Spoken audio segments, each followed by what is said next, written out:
the first ever episode of Let's Talk Cricket podcast, and we are going to discuss about the performance of the teams in this year's IPL edition so far. Joining with me is the host is Anson Dias. Hello, Anson.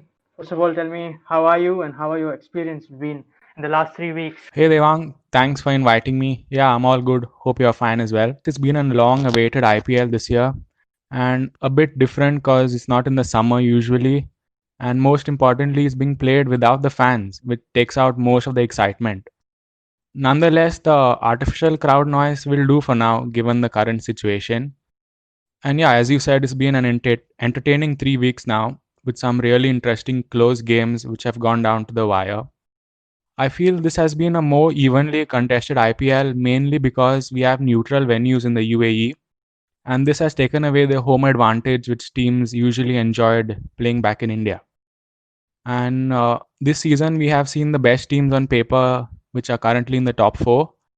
So, still a long way to go. Tables can turn. So, without any more further ado, I would like to introduce our other members for this podcast. Vedan Norona, Tresna Menezes, Raj Ramani, Rail Malgaonkar, and Weldon Dias. Over to you, Devang. Yeah, so the first team I would like to bring up, I would like to talk first is the team which has shocked every one of us.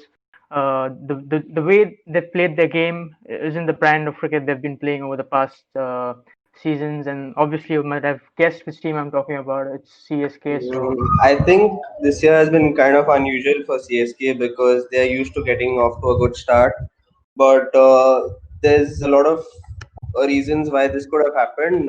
I wouldn't want to single it out to the ground because being an international team with international players, they should be able to accustom to any kind of ground and any kind of pitch. So that definitely not an excuse. I think they have not found their right mix yet. And the thing is, we have seen them something very uncharacteristic of CSK, that they have changed a couple of players early on, which they usually don't do generally. So this has been one area where they have not shown any certainty. But even though they are losing with the current squad that they are playing right now, I think it's too late to make any further changes, and they are playing with their best 11. So the ideal strategy for them now is to make sure that all the players play according to the role they have and outperform what they have been doing right now and make it work. yeah, so but about the finishing batsman, so the Kedar Jadhav is not batting with the strike rate they actually require. Yeah, the thing is with Kedar Jadhav, he's not a batsman who can hit from the word go. He has to settle himself. So in an innings when they're chasing and if they lose two early wickets early on, I think that Kedar has a slot and he can play early on if they lose two wickets so that he has time to get set. But as they go towards the end of the innings and if a wicket falls and they have to bring in a new batsman, I think Bravo would be a better choice because he's more accustomed and he has played the CPL quite well. So you have to back your senior players and the players who have actually performed before to score something. So I think Jadhav, if at all he plays, he should remain in the squad. I don't think there's any other option better than him. But if he plays, he has to play early on when he has to anchor the innings, or we have to bring in Bravo towards the end. Yeah, I think Bravo should get some promotion. But what about Imran Tahir? Is he fit? Is he will he be a real danger to the other teams if he starts No, playing? I don't think he has a place in the squad right now because the four foreign players that are playing right now are playing quite well and they do not need to be replaced. So there's no need to bring Tahir now. And I think Karan Sharma and what do you call that? Karan Sharma and Jadeja as the two spinners will be enough. Right now, we're not even seeing Jadeja being used, so it's fine with the one spinner. And I think Karan Sharma will do a good job with some time. He already performed quite well in his first match, so there is hope from him at least. Yeah, fair enough, fair enough. So, Yeah. so the next team which we're going to move on is Kings 11 Punjab. I've seen they're a good team. They've good batsmen, they've good openers, they've good bowlers as well. But they seem to have some problem with individualism. Weldon, can you uh, take us through that? Yeah, hi Devang. No, I wouldn't say they actually have a problem with individualism because, cricket's a team sport. I don't think any player is really focused on himself. They're all trying to put in an effort towards the team, but Punjab has just not found, their ideal playing 11. Like, some of the big names like Maxwell, he's not played to his standard. He's not played to what everyone was expecting for him. I think the price that he was bought for, that is creating a huge pressure on him. Not really sure what is the problem, but I think they need to replace him for now. Maybe give Gale a chance, make Correct. Agrawal play down the order. Plus, their Indian batting lineup, besides KL Rahul and Agrawal, there is no one who's consistent, who's performing for the team. Yeah. Yeah.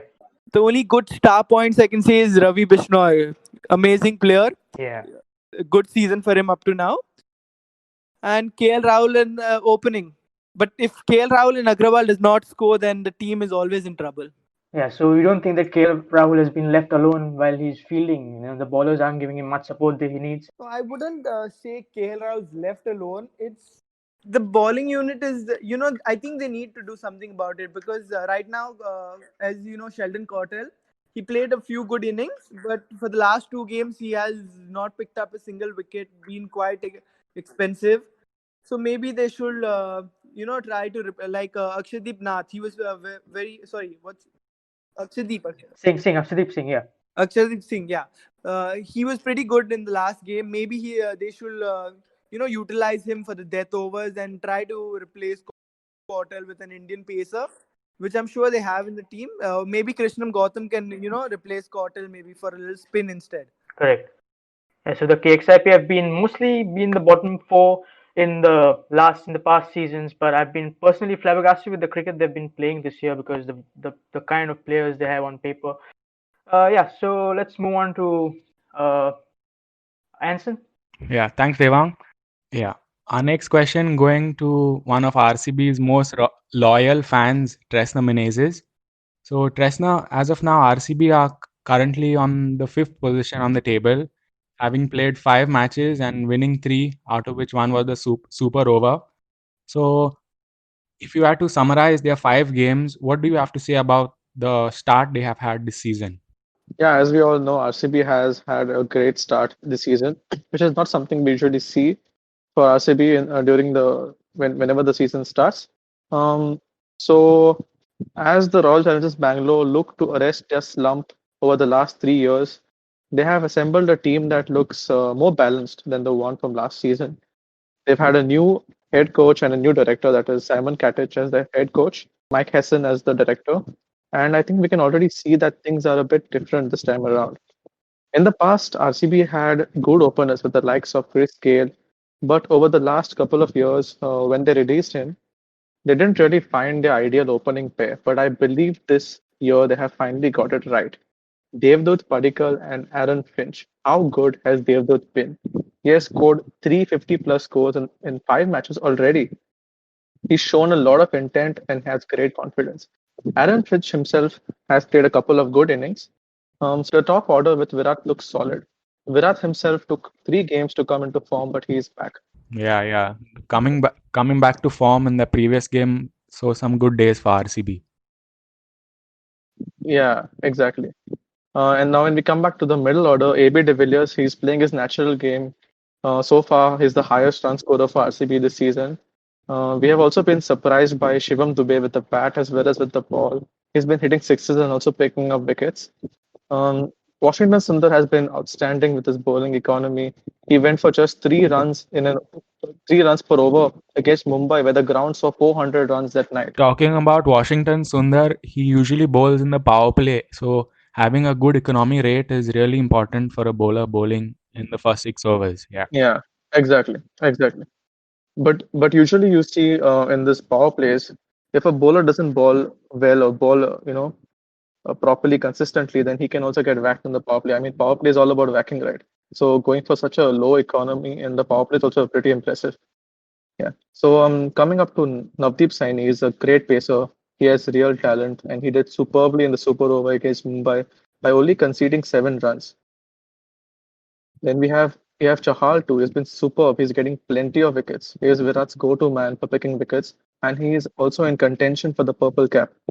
So far, I would say that almost every RCB player has had at least 2 good games, which is not something we could have said last year or the year before. All the weight used to be on Virat's and AB's shoulders, but not this year. I would like to say by having won 3 out of their first 4 games, RCB had a splendid start, and I really hope to see them make the playoffs and hopefully win the title. Okay. That's it. Yeah. Thank you, Tresna. So my next question goes out to Rahil Malgaonkar on his team Kolkata Knight Riders.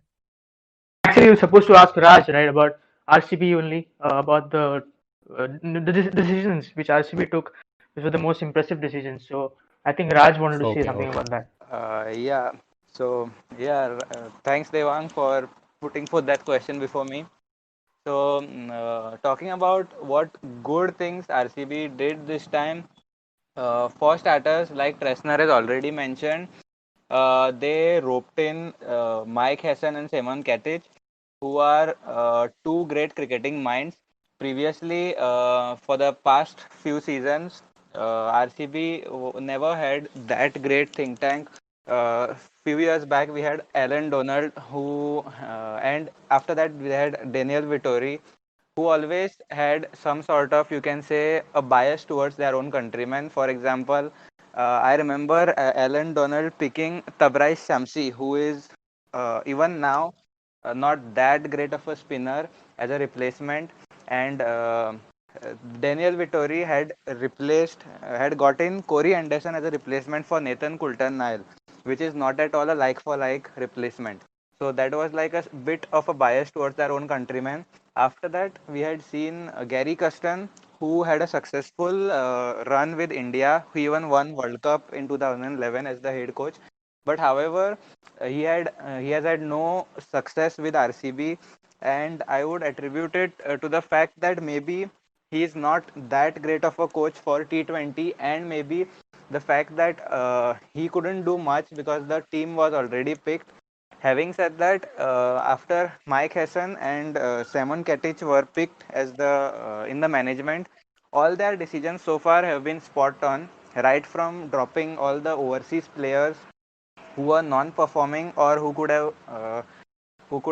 are very costly for RCB. Like Shimron Hetmeyer, even though he's a good player, he was dropped only because he would have eaten 5 crores from the purse of RCB going into the auction.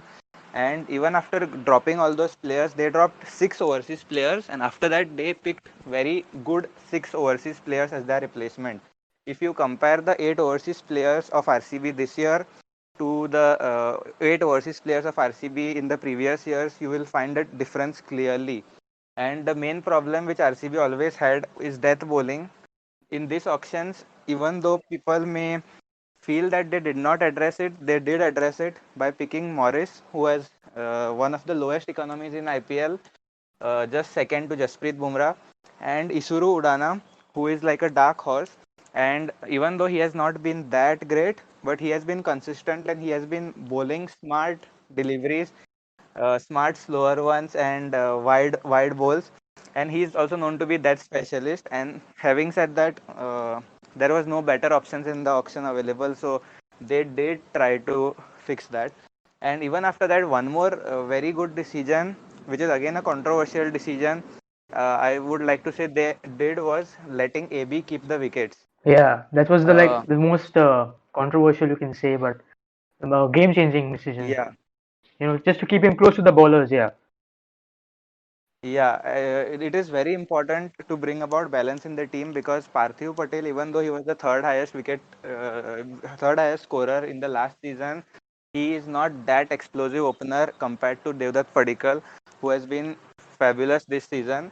And there is no other keeping option in the playing 11 except for Joshua Philippe, who is a overseas player. And I feel though he's a very good future prospect, at the moment he is raw and he needs some time to improve and get back, so that he deserves one of the 4 overseas players in the playing 11. So he has not reached there so far. He will soon reach. So AB de Villiers unfortunately has to take the burden of keeping the wickets. So yeah, those are the two main decisions which I loved about RCB. Second one being AB de Villiers keeping the wickets. So my next question going out to Rahil Malgaonkar on the Kolkata Knight Riders. So Rahil, welcome to the discussion. So the first question that I would like to ask you about is, what do you have to say about the captaincy issue of Kolkata? I think since Dinesh Karthik is the captain, he's always he's always not found the ideal batting lineup. I mean, right from the start. I think he's always confused with his middle order.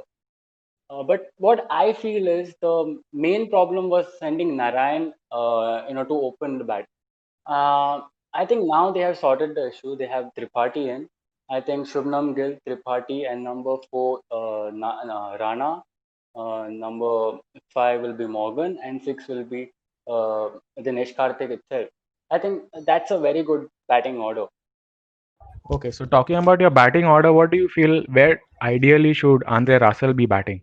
I think Andre Russell should bat after 10 overs, because before that, if he comes and if he gets out, it's KKR's loss.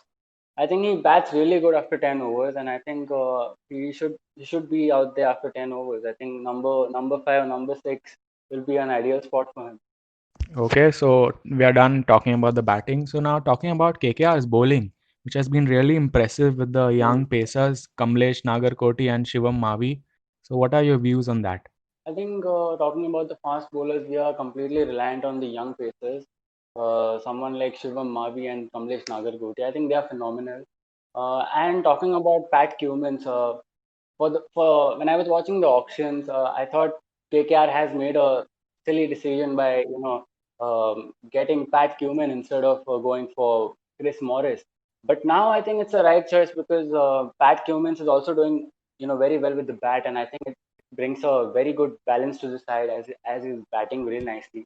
And Australians always, they are handy with the bat, so I personally feel that he's the ideal uh, you know all rounder for them. He's playing a part of an ideal all rounder right now.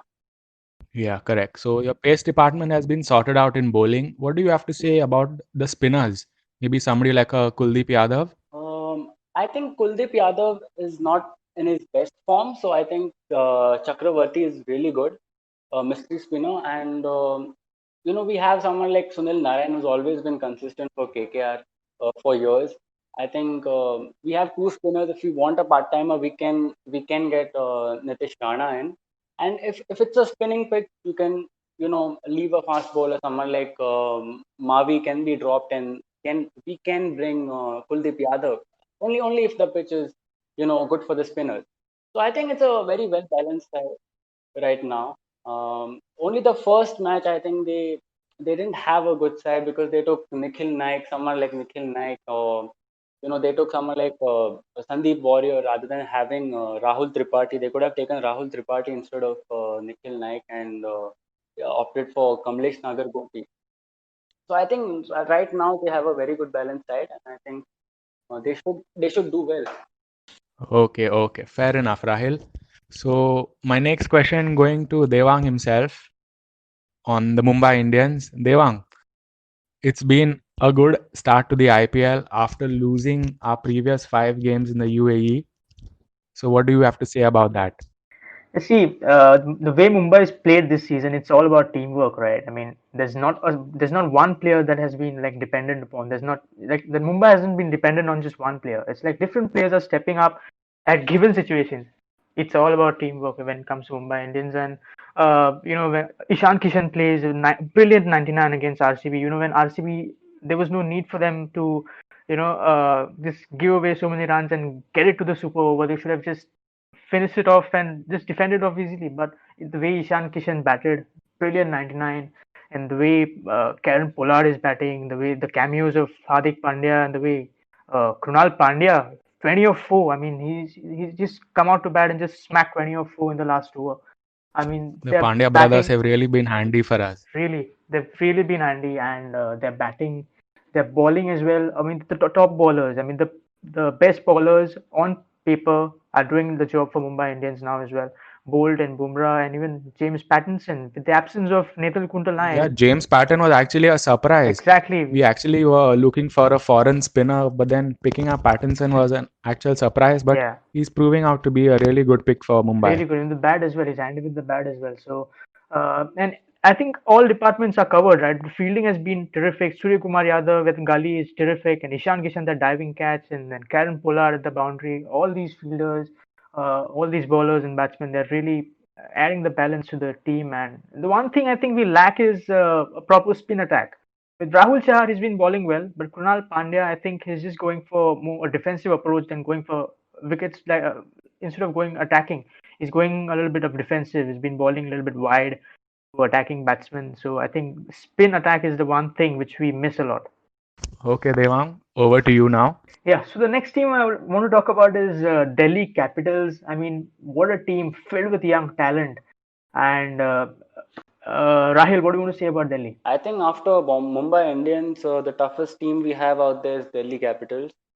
But the only thing about Delhi Capitals, well, I have to say is I shouldn't be saying this, but they have been unlucky always, right from the start. They, starting of the tournament, starting of the IPL, they had someone like Gautam Gambhir and bowlers like Glenn McGrath, but they qualified for the playoffs, but end up losing. So I think they always have a really good side. I think they should do well for the playoffs. Right now, getting in Andrich Notji is a very good decision and it's been playing very nice instead of Chris Wokes. So it's a very good decision. So I think it's a very well balanced side. And even talking about the Indian fast bowlers, they have someone like Avesh Khan, then Ishant Sharma, superb side. Yeah, so the next team is Rajasthan, which I want to like talk about. Yeah, so they started so well in Sharjah. I mean, Samson, Smith, and even Tewatia, they just played around with the bowlers. But as soon as they got out of Sharjah, the performance, literally went down and they started degrading. Though they're winning today, but Raj, what would you like to say about the way Rajasthan started and the way they're playing now?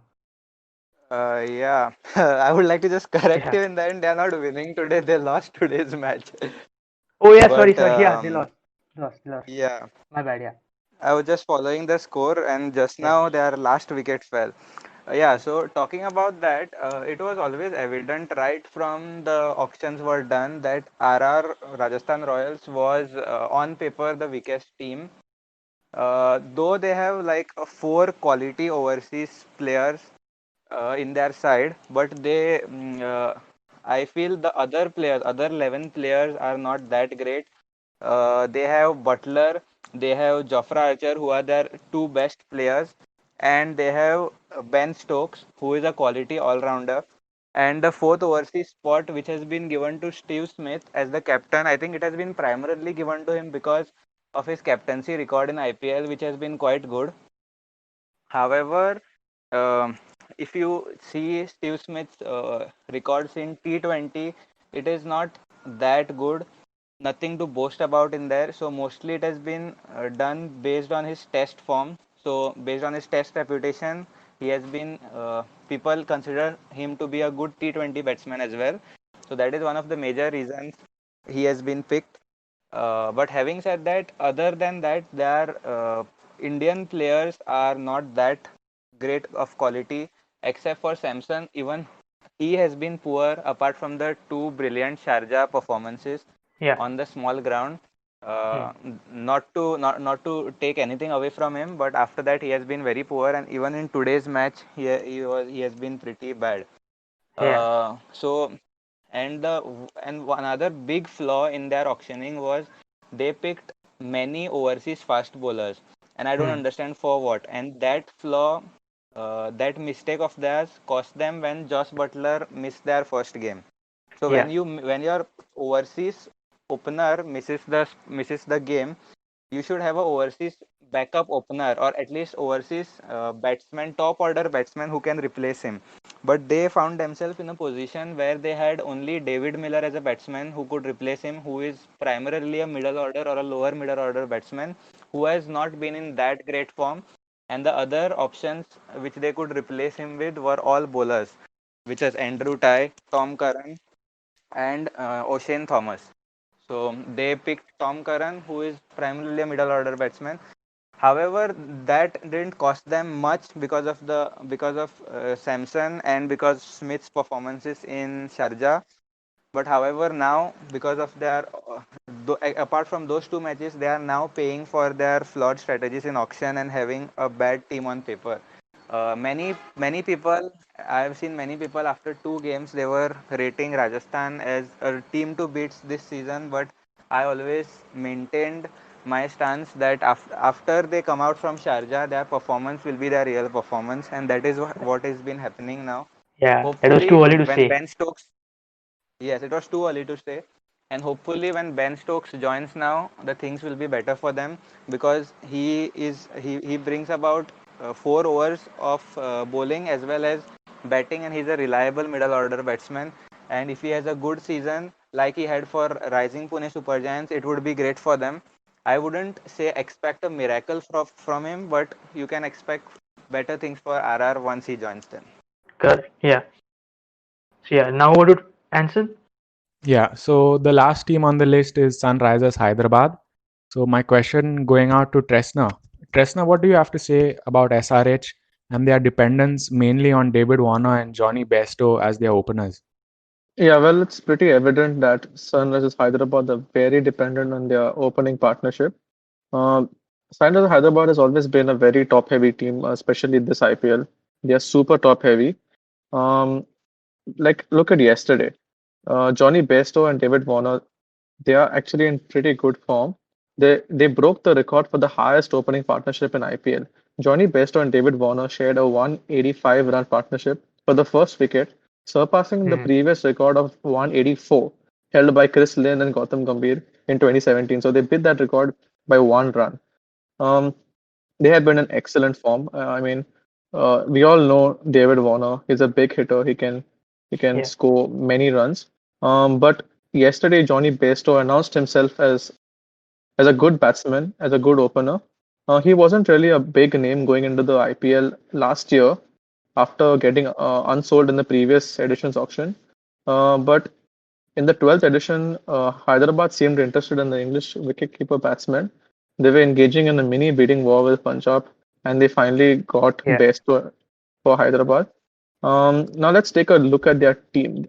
Like I said, they are a very top-heavy team. They've got some great foreign players. They've got David Warner, they've got Johnny Pesto, they've got Kane Williamson. I mean, you can't leave any of these players out. Rashid So Khan. exactly. So like Yeah. there you got it. You got the 4 players, and then what about the rest? You can't take Mohammad Nabi. He's a great bowler too, but you can't take him. Hmm. This is a super top heavy team. Because see what happened yesterday. Once David Warner, once Johnny Bairstow, Kane Williamson got out, then came in Manish Pandey. I mean, he's a great batsman. He's in good form. Yeah. But even if he gets out, then there's literally no other batting left. There's Yeah. there's all young there's youngsters everywhere, and that's Yeah, and their bowlers are pretty decent as well. exactly they're pretty decent. But you don't see any big names in the bowling attack. There are plenty of youngsters, and they're So, doing a great job. so do you think losing Bhuvneshwar Kumar and Mitchell Marsh at the start of the season itself would affect them Yeah, badly? Mitchell Marsh was a pretty handy bowler and a good finishing batsman. After being injured in the first game against RCB, I mean that literally cost them the game. I feel losing Mitchell Marsh in Yeah. in that game, and now we got the news of Bhuvneshwar Kumar, and that's a huge blow to them because he was their key, their main bowler, and now they have to depend on all the youngsters. Like, but actually look at Natharanjan. He's been bowling really well. He's bowling really good Yeah. Yorkers, and I think the others can, learn from him. But I feel like this side is just not that strong on paper. It's just a top-heavy side. Correct. Yeah. Thank you, Tresna. Now over to Devang. Yeah. So the last question for today's podcast is to Rahil. Rahil, which of the youngsters that have played this season have raised your eyebrows? The whole tournament or any specific team? No, the whole tournament this I season. think Padikkal specifically this season because rest of the youngsters, someone like Shubnam Gill, they have been, they have been performing and people know them. They have some potential. But this year, I think Devdutt Padikkal has been really good, and I think he will be a very good 50-over cricketer because he has the ability to get set and play really good shots. And I think yeah, he'll be a very good opener. He's a left-hander, and we need for India at least we need a very nice left-handed batsman. since we only Left-hander. have right-handers right now, someone like Shubman Gill, Prithvi Yeah. Shaw, but no one has come. I mean, no left-hander has come. So he's a very good player. And what about your team's KKR's two main fast bowlers, which the KKR is relying on Shivam Mavi and Nagarkoti. Yeah, at the start of the tournament, They've been the even main I bowlers for thought KKR. they should have opted for at least one experienced Indian pacer. But I think you can be Yeah. reliant on these people because they have shown great potential Yeah. in the under 19. And talking about Kamlesh Nagarkoti, they are considering. I don't know why they are considering him as a all rounder, but I feel he's a very good fielder also, and that's another advantage. And he has awesome pace. So Yeah. yeah, he'll be really good. Yeah. Yeah. And speaking about the spinners, I mean Ravi Bishnoi has done so well in the final Yeah, against Bangladesh in under yeah. 19 World Cup, and he's been bowling well against big batsmen in the IPL. So what do you think about him? I think this is a bit too much to say, but when I saw him in the under 19, Yeah. I thought that he's the next Rashid Khan. But there are a lot of years now, there are many more years to come, and I think Yeah. he's going to improve a lot. And he's really good, man. He can bowl those googlies Yeah. like Rashid Khan. Correct. We have all seen him in the under 19 Yeah. World Cup, and this year, last year's under 19, there were only three players. I think Jaiswal, Bishnoi, and Kartik Tyagi, and I Yeah. think Yeah. they're really good. Yeah. And looking at India's condition as a finisher, I mean, after Dhoni's retired, India will be on a search for a good finisher. So, among the youngsters, who do you think will be the best fit for a proper Indian The finisher? problem about Indian team is that we all have talented players. We have world class players, but the thing is, Indian top three orders has been booked. You can't replace Rohit Sharma. You can't replace Hmm. Virat Kohli. You No. can think about replacing Yeah. Shikhar Dhawan, but Shikhar Dhawan has played for us in Yeah. the important, for World Cup, for ICC events. You know, he has scored hundreds over there. Hmm. So you can't just think of replacing them. So if I know we have a lot of good players like Prithvi Shaw, Shubnam Gill, but you just can't get them and tell them to Yeah. bat at number 4 because they can't show their game at number 4 or number 5. You need someone like Suresh Raina over there or someone like Yusuf Pathan. Even these players haven't Yeah. been so consistent, but still, we need that player. Yeah. You can't just get a top order batsman. Yeah. We need that approach. Yeah. You can't just get a top order batsman Yeah. and get him at number 5 because right now the kind of Correct. batsman we are searching, I think, is we want a batsman replacing Kedar Jadhav. So Hmm. I don't know. I think Nitish Rana should play that part.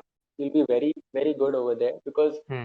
there are players like Shubman Gill, Sanju Samson, but I don't think these people should bat at number 5 or number 6. Yeah, okay. So and the main question is about Rishabh Pant. I mean, how has his game changed from last 2 years? I mean, his strike rate has gone down. His natural game has completely washed off. See, the thing about Rishabh Pant is he's been good in the test, no doubt. He's been really good in the test Yeah, yeah, overseas, especially in Australia. He has scored about 2 centuries, I guess, if I'm not wrong. But yeah, what I feel is, yeah. But what I feel is in the one days, they could have given Sanju Samson chance. But now I think KL Rahul is there, but you need an alternate keeper, right? So I think you can opt for Sanju Samson. But the question comes in, where will he bat if Rahul gets injured?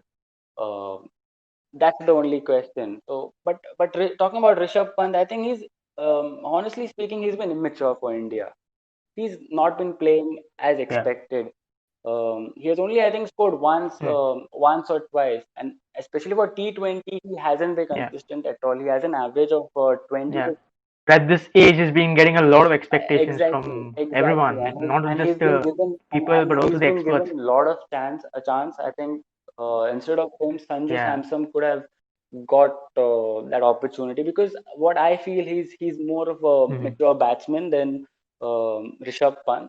No doubt, Rishabh Pant is a very talented batsman, yeah, but still, I think talking yeah, about the kind of maturity, I think Sanju Samson can show more maturity than Rishabh Pant. That's what I feel. Yeah, I would actually like to agree with Rahil and also point out that this IPL has shown us a lot of young talent for India, and I think it's going to be really tough for all the selectors No, next year. the thing is we have a Very tough. lot of see. The thing is we have a lot of talent, but the main thing is that right now for Team India we need a number 6 batsman. But our talented batsmen they only bat at Exactly, either they're openers or exactly. number 3 or number All the 4 youngsters batsmen. are You great openers. Yeah, and what I feel is someone like Shivam Dubey should be, their bowling should improve. Your Actually, we need a player like Correct. someone like Marcus Stoinis or Mitchell Mars, an all-rounder like Hardik Pandya who can bat as well as Yeah. he can bowl. Because Bhuvaneshwar Kumar, I remember Yeah. he was chosen in the Indian side as an all-rounder. Yeah, exactly. India is still looking for their Pollard. Yeah. Yeah. I'm not saying Pollard, but someone like Mitchell Marsh, someone like Shane Watson. We haven't been getting all rounders in India.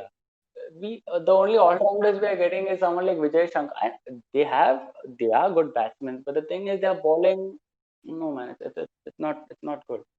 Can't Yeah, rely. can't really. Yeah. So I mean, I want to ask the same questions to Weldon and Vaden as well, Anson and Raj as well. What young batsmen do you all see who can secure a safe future for India? Yeah, talking about batsmen right now, I feel Devdutt Padikkal has really impressed all of us. More because he has continued the form what he ended at the Syed Mushtaq Ali Trophy. Yeah. And he's living up to his expectations. So I'm looking forward to seeing more of Devdutt Padikkal. Yeah. Any bowlers in preference? Talking about bowlers, Karthik Tyagi was Yeah. pretty good It's pretty in good, the but two he's just games that played he has 2 matches, right? I think we should give him some more time. I want to talk about Yes, he Karthik needs time Tyagi. to establish Yeah, himself. about Yeah. Karthik Tyagi, he can be Yeah. a very good T20 bowler. It's just that he should get more experience. I think he bowls amazing Yorker. Yeah, And he's got exactly. really And good pace another too. bowler I want to mention is Correct. Natarajan. He bowls like Mr. Fizzy. And Left-hander, yeah, important. And I think talking about Indian left-hand bowling, we don't have much left-hand bowling options. Only the options we had was Brinder Saran and Khalil Ahmed, I think. Khalil. But what I feel is Natarajan is very good, especially in T20 Yeah, format. Natarajan actually he He has reminds seen me his of Yorkers. Bhuvaneshwar Kumar because of the discipline, the bowling those Yeah, Yorkers and stuff. yeah. Mm-hmm. So I think for T20 format, we need More of Yeah. Mr. Fizzer as well. someone like Karthik Tyagi. And not to forget Yeah, Ravi Ravi Bishnoi, of Bishnoi, course. of course. Yeah. I think Ravi Bishnoi has more better skills than Yuzvendra Chahal. What do you think?